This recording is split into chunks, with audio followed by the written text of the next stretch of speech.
Alright guys, welcome back. Today I'm going to be tackling this room, public key cryptography basics. This is from the Cybersecurity 101 path.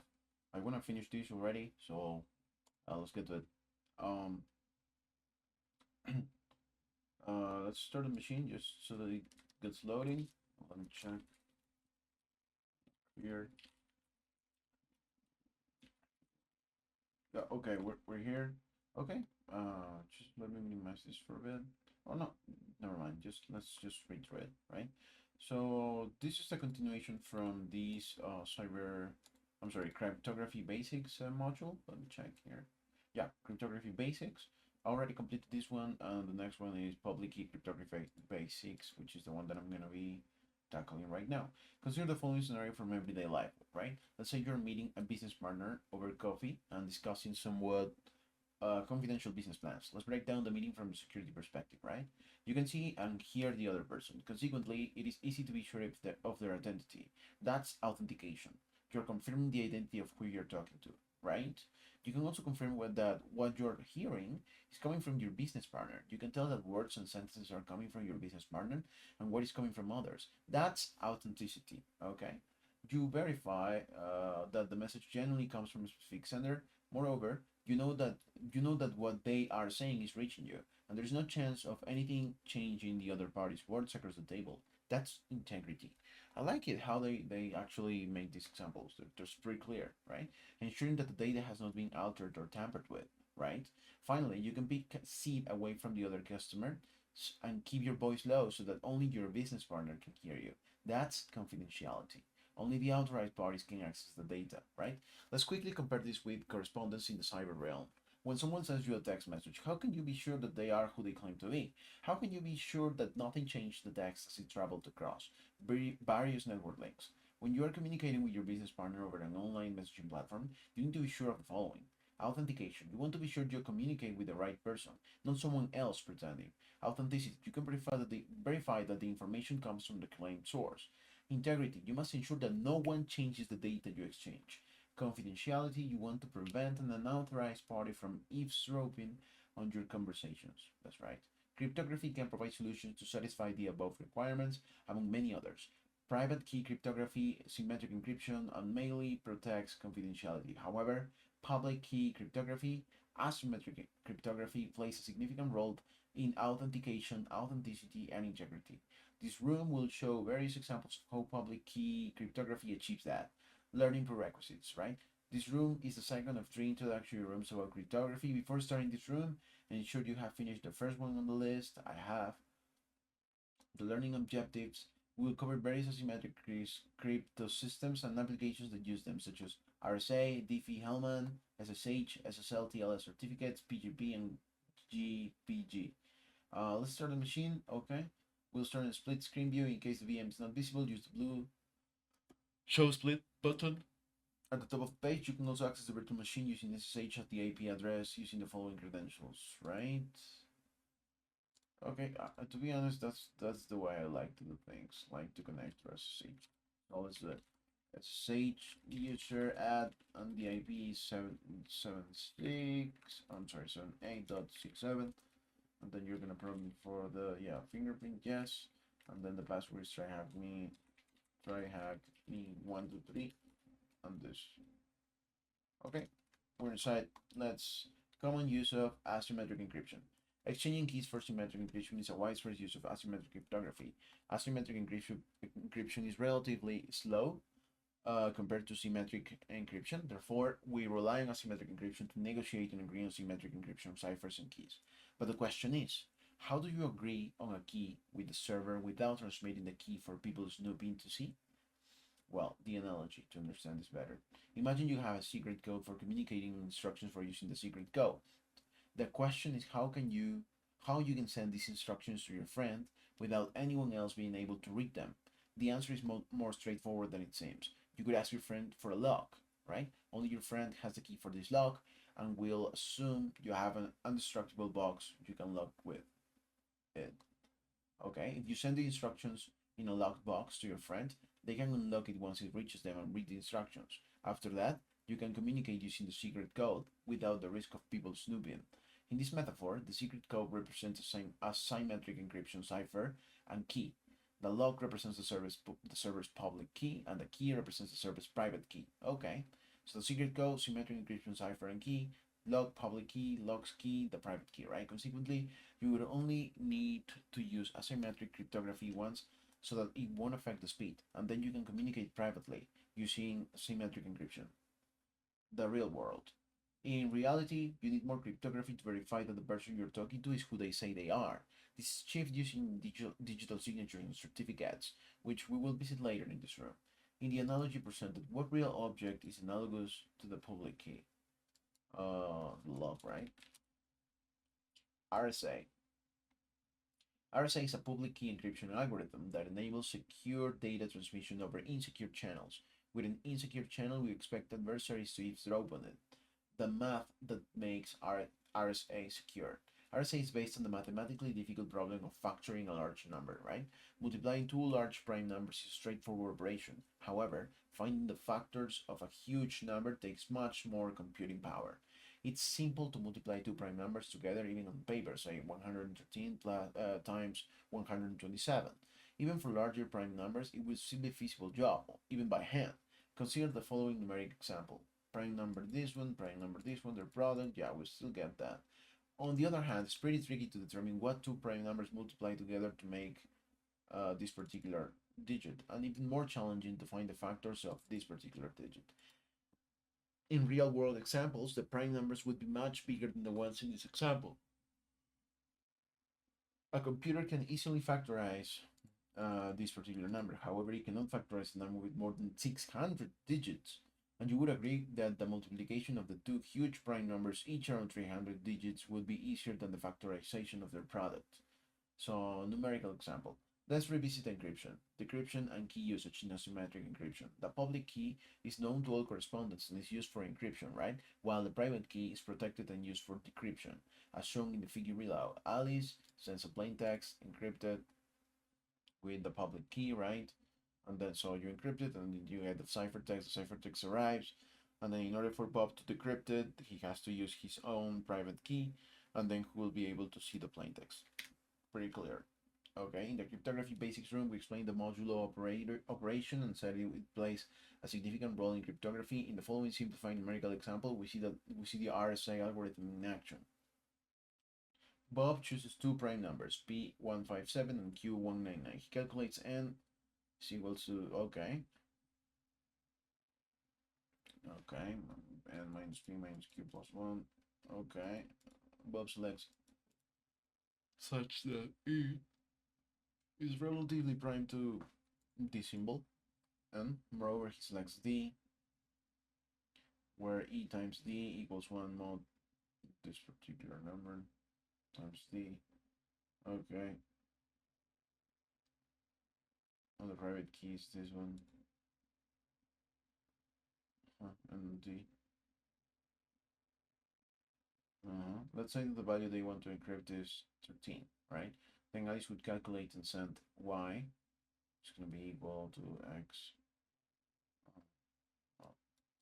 And yeah, mod. Okay.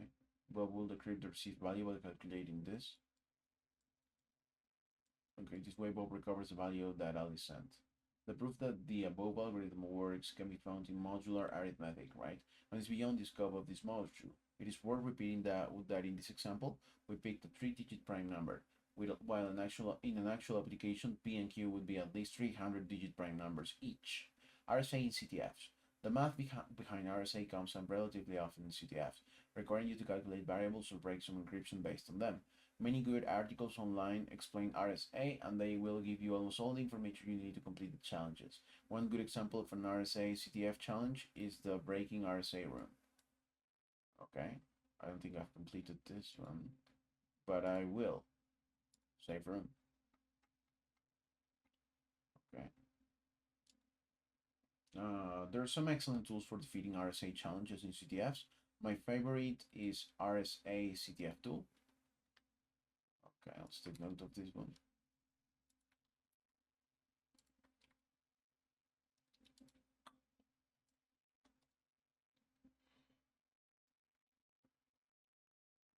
which has worked well for me. I've also had some success with RSA tool. Okay, some success, meaning doesn't always work. Okay, you need to know the main variables for RSA, CTFs, P, Q, M, N, E, and D, E, V, and C, as per our numerical example, right? Yeah, Bob chooses two prime numbers, P and Q, those are the prime numbers. And then he calculates N, which is going to be the multiplication of those numbers, right? And then you're going to calculate something from N, which is going to be equal to N minus P, this number, minus Q, and then you are going to sum 1, add 1, sorry, and then, yeah, this is what you will get, and so this would be the value, right? Bob selects E, which is 163, such that E is relatively prime to this particular number, right? Moreover, he selects D equals to 379, okay? Where E times D equals 1 mod on this number here. So E times D is going to be 163,379, and then it's gonna give me this number, and this number mod this other number that we have here is gonna be equal to 1. Okay, the public key is NE, which is gonna be okay, this number, and E, and the private key is ND. Okay, NE and ND. Okay, makes sense. The value they want to encrypt is 13. Then Alice would calculate and send Y mod and 13 mod. Okay, which would give me this number. Okay, I think I understand this better now. Knowing that P equals and Q, what is N? Well, N would be just the multiplication of those, right? Calculator. So it would be 4391 times 6659. Then we get that number. Then we should be able to introduce this here. Knowing that P equals to 43 Q, what is okay? So it's just basic math, guys. But I get it. So N, what is N? N is this particular number, right? So what we have to do is just subtract minus basically minus P minus Q, right? And P and Q are those numbers. So we're gonna 4391 minus 6659, and then plus 1, right? Plus 1. Then we get this particular number, and we can insert it. Then we should be all good to go. Diffie-Hellman Key Exchange. One of the challenges of using Asymmetric encryption, modular arithmetic. I do have to read about this. It's not in its most elementary form arithmetic done with the count that resets itself to 0 every time a certain whole number n greater than 1, known as the modulus mod, has been reached. Examples are digital clock in the 24-hour system, which resets itself to 0 at midnight, and a circular protractor marked in 360 degrees. Modular arithmetic is important in number theory, where it is a fundamental tool in the solution of Diophantine equations. Okay, let's keep going.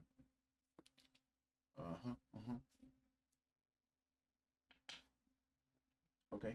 One of the challenges of using asymmetric encryption is sharing the secret key, right? Let's say you want to send a password protected document to your business partner to discuss confidential business strategies. How would you share the password with them? It would be best if you had a secure channel to send the password, right?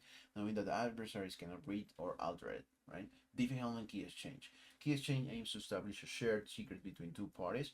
It is a method that allows two parties to establish a shared secret over an insecure communication channel without requiring a pre-existing shared secret and without an observer being able to get this key. Consequently, this shared key can be used for symmetric encryption in subsequent communications.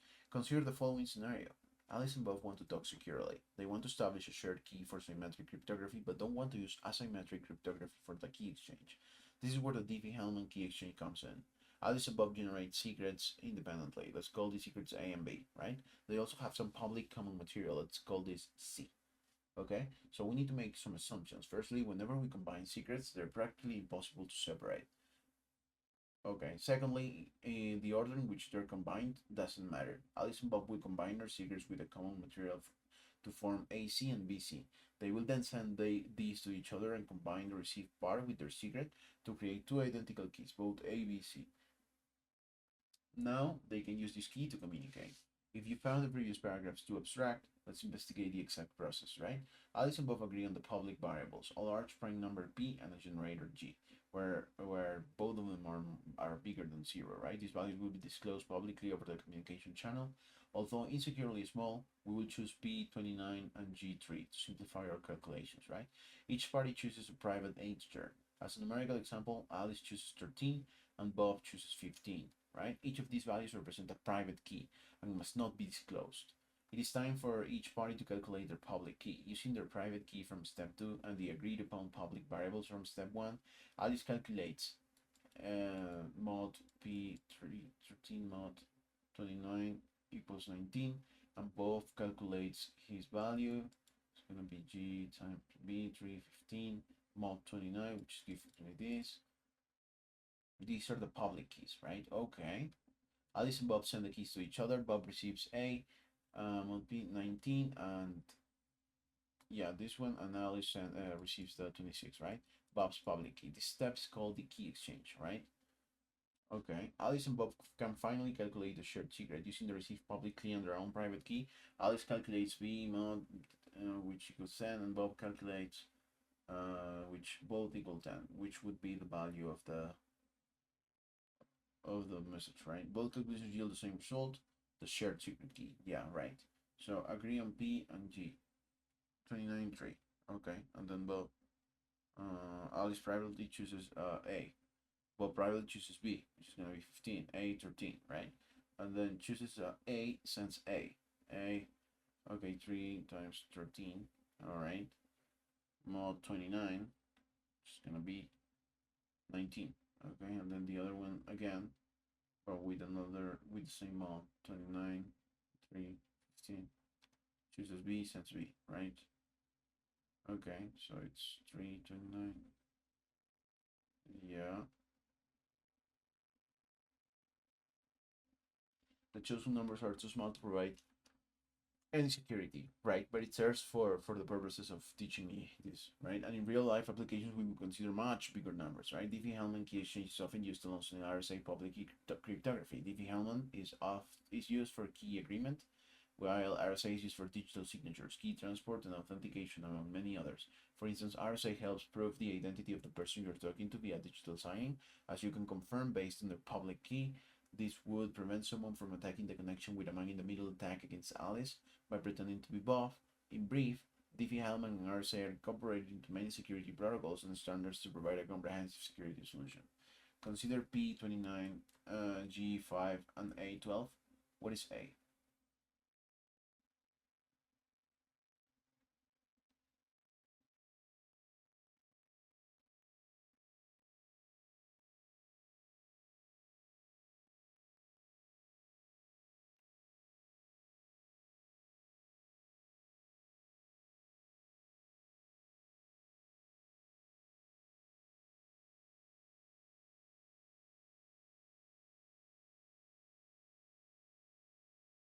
Five. I'm gonna use ChatGPT for this. Fine.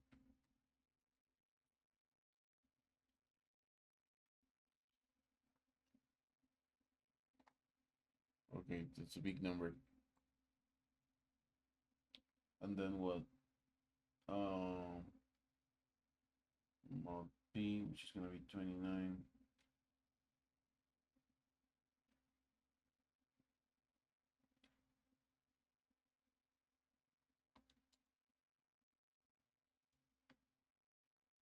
Okay, 5 to 12.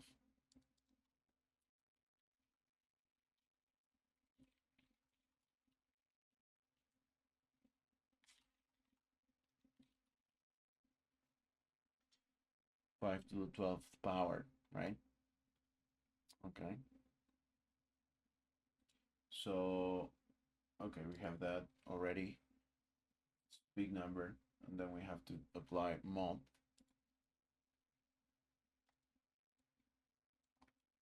Modular. And then P, which is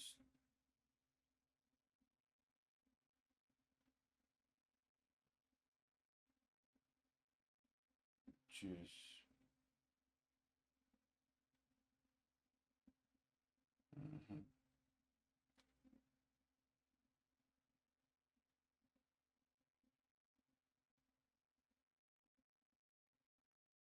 which is 29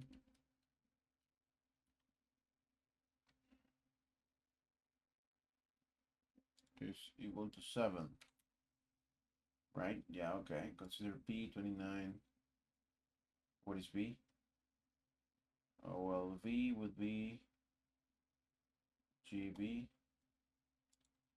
5 to the 17th power, right? And then this one mod 29. Analyzing, this one gives me 9. And then knowing that P 12, you have B from the second question. Yes, I do. What is the key calculated by Bob? Well, the key calculated by Bob is going to be B. So we have this. It's going to be 29. I'm sorry, 9. So 9 elevated to the 12, right? And then what I want to do now is mod by P. P is 29.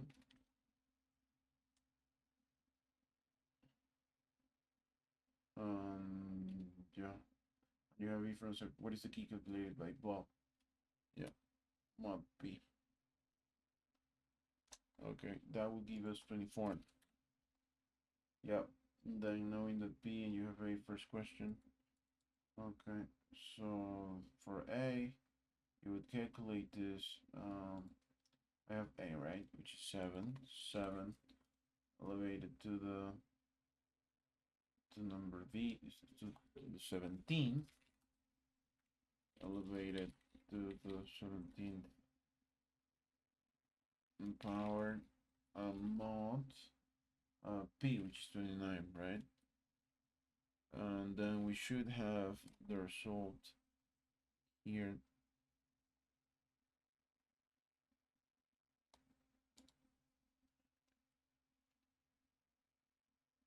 What? ChatGPT just gave me a response that says, it seems like he can't do more advanced data analysis right now. Please try again later if you want. You can calculate 7 using this formula. I mean, what the heck? Let's go to my old friend, Grok, from my good friend Elon Musk. So it would be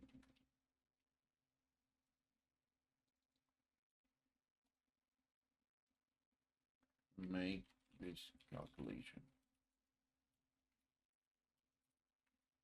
Looks like ChatGPT got tired. Just give me the response, dude.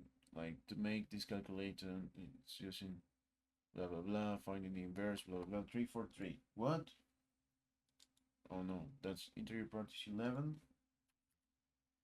24. What? Wait up. It's taking its time. Euclidean algorithm. Back substituting. Just give me the response, dude. Like, Grok is actually showing me everything. How to do process to process. So 7 mod 29, and at the end it gives me the response, which is 15. What? Then I'm cooked. 7 to the 17th. A7, 7 to the 17th, mod 29. It says here that it's 15. No? Then what are we talking about here?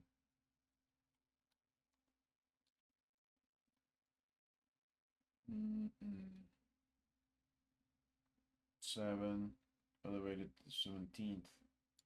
Mod B.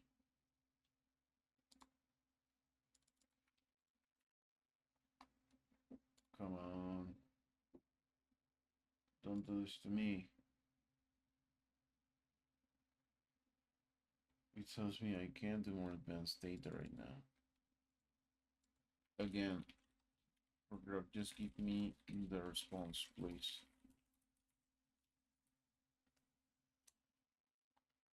It's not 15, dude.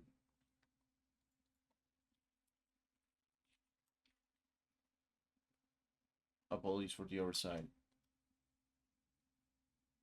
Successive squaring. It's actually calculating.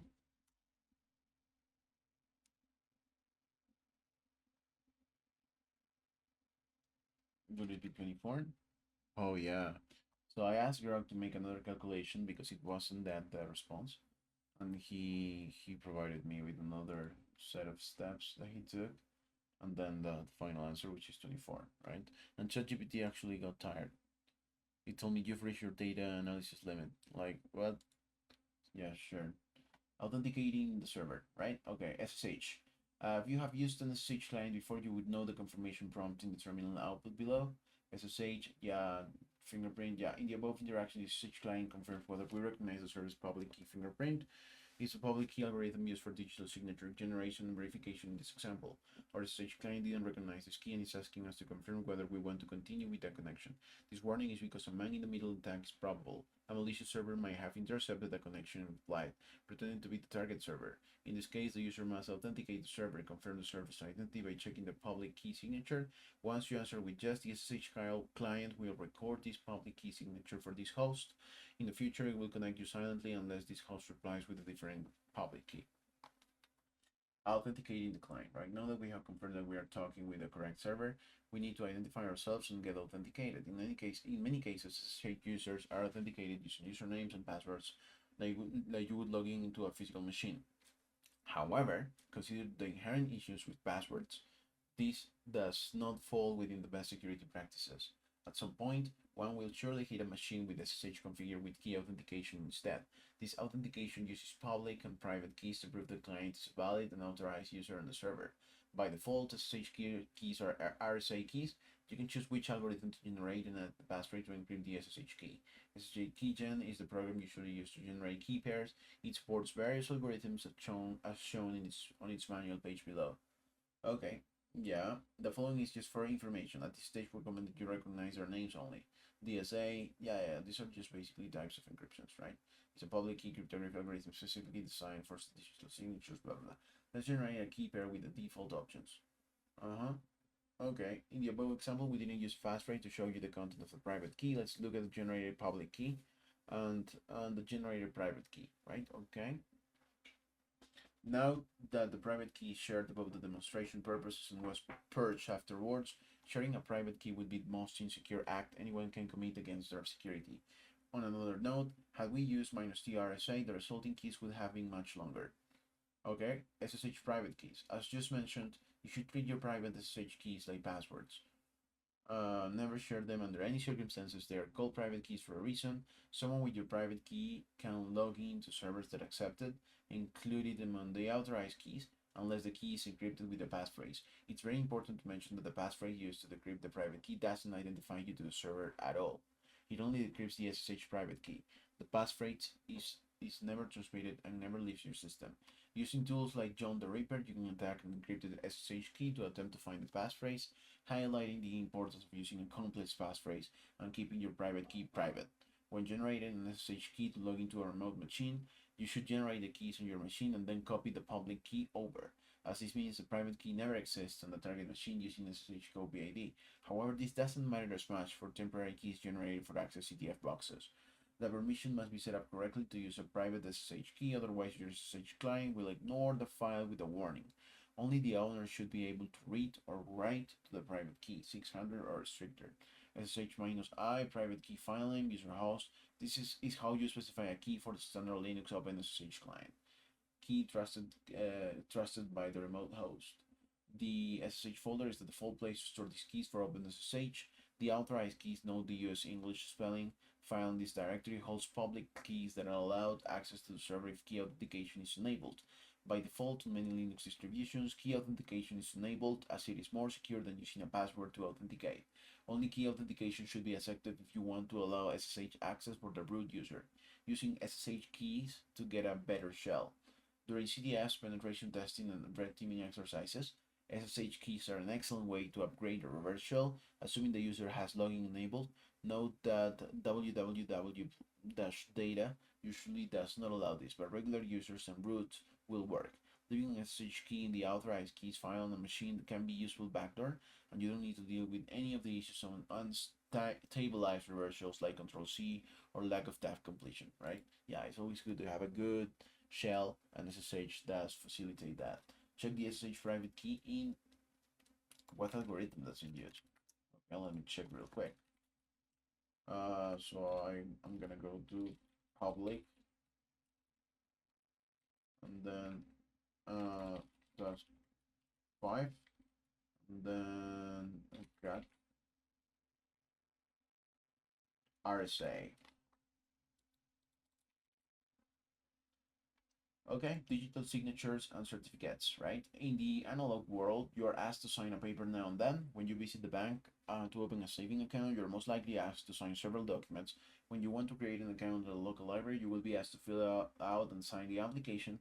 The purpose can vary depending on the situation. For example, you can confirm that you agree to the terms and conditions, authorize a transaction, or acknowledge receiving an item. In the digital world, you cannot use your signature, stamp, or fingerprint. You need a digital signature, right? What's a digital signature? Digital signatures provide a way to verify the authenticity and integrity of a digital message or document. Proving the authenticity of files means we know who created and modified them.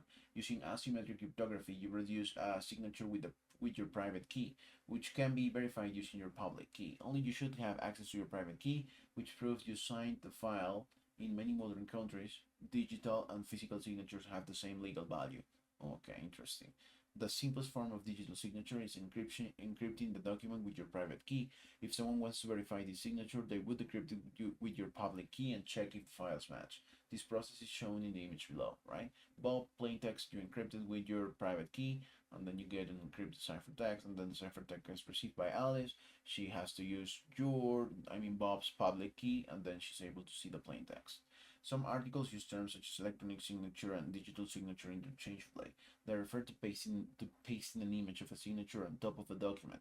This approach does not prove the document's integrity, as anyone can copy and paste an image. In this task, we use the term digital signature to refer to signing a document using a private key or a certificate.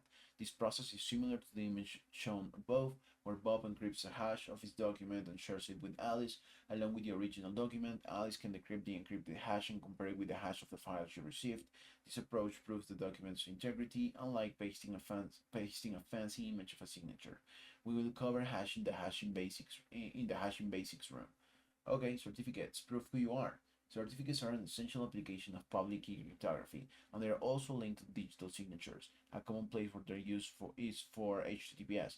How does your web browser know that the server you're talking to is the real TryHackMe.com? The answer lies in certificates. The web server has a certificate that says it is the real TryHackMe.com. The certificates have a chain of trust, starting with a root CA certificate authority. From install time, your device, operating system, and web browser automatically trust various root CAs. Certificates are trusted only when the root CA say they trust the organization that signed them.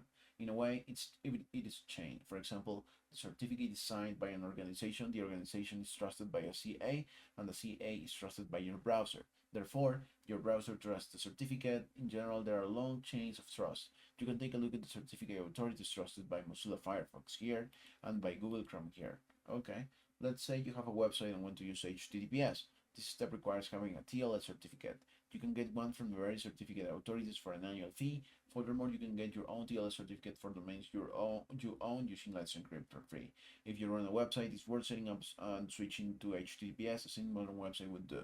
What does a remote web server use to prove itself to the client?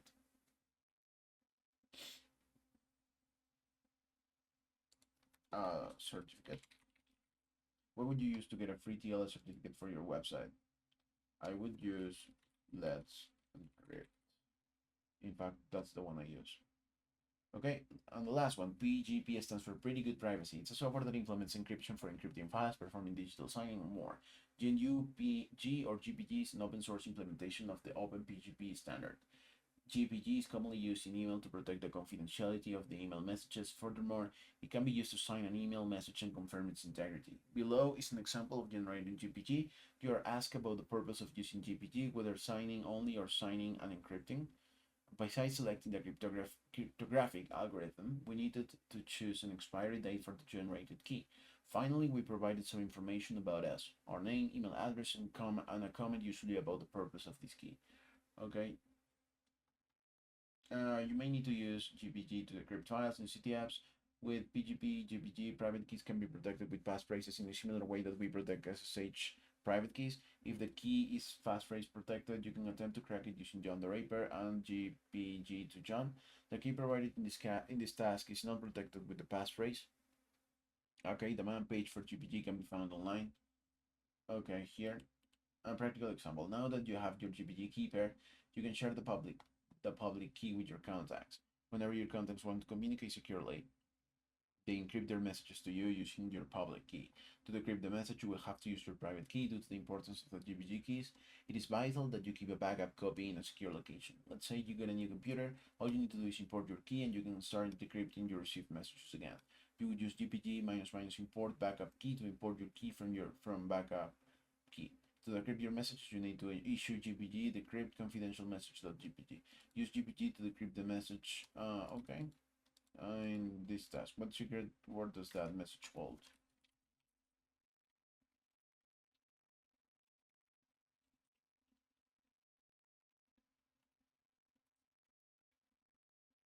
Okay, so I want to decrypt GPG minus decrypt, and then what I want to decrypt is the message GPG. Not key. Okay, practical example. Okay.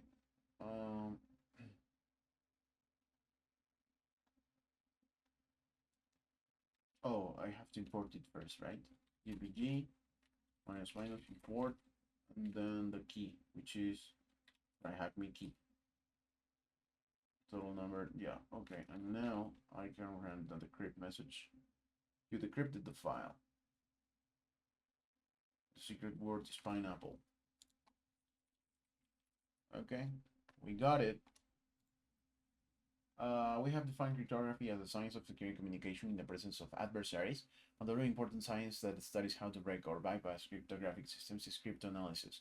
As for trying every possible password combination, we call that a brute force attack. However, when we know that the password is most likely a dictionary word, it will make more sense to try words from a dictionary instead of every possible password combination. This is called a dictionary attack, right? Which we use in the GoBuster. Okay, yeah, that's just the previous module I did. GoBuster does use word lists or dictionaries, right? The cryptography is the science of securing communication and data using codes and ciphers. Cryptoanalysis is the study of the methods to break or bypass cryptographic security systems without knowing the key. Brute force attack is an attack method that involves trying every possible key or password to decrypt a message. Dictionary attack is an attack method where the attacker tries dictionary words or combinations of them. This firm focused on public key cryptography, asymmetric cryptography, and key exchange. It gave you an essential understanding of RSA, Diffie-Hellman, SSH keepers, digital signatures, and certificates, and Open PGP. Now it's time to learn about hashing. Ensure you have noted the various techniques and tools discussed in this room. Sure. This one was fun, guys. Thank you for sticking up with me. All the best.